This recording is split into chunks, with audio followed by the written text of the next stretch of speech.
wraps up a sunny day of racing here at Penrith Whitewater Stadium as the Australian Open 2012 edition comes to a close, and what a great day of finals.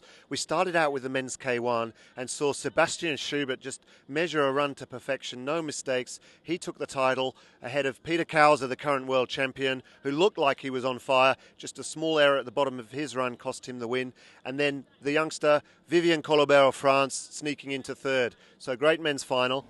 Yeah, I was a bit surprised that I was so fast in the final, but I had a really clean run, really fluent, a lot of speed out of the upstreams, and I think that was the point why I make the time. In the women's C1, we saw Jess Fox do the double. She won a medal yesterday in the K1 and today a win in the C1 from Katarina Makova in second from Slovakia and Ros Lawrence getting third in that event. In a few weeks, another important race for you. How are these next few weeks are going to look like?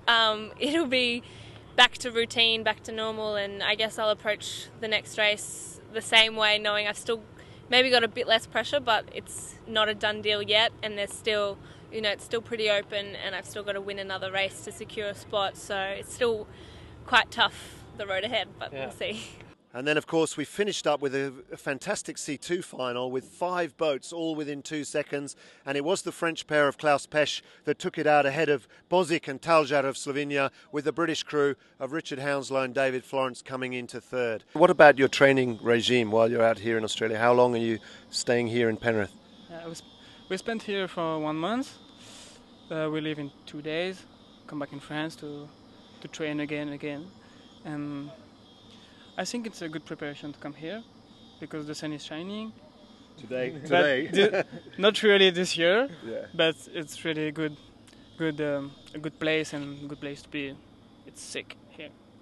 And as we draw the curtains on the Australian Open, we look forward quickly to the Oceania Open in 2 weeks' time, which will be another international event filled with about 20 countries, the best athletes from around the world staying here in Australia for another exciting race, and of course the conclusion of the Australian team selection trials to pick the single boat in each category to go to London 2012.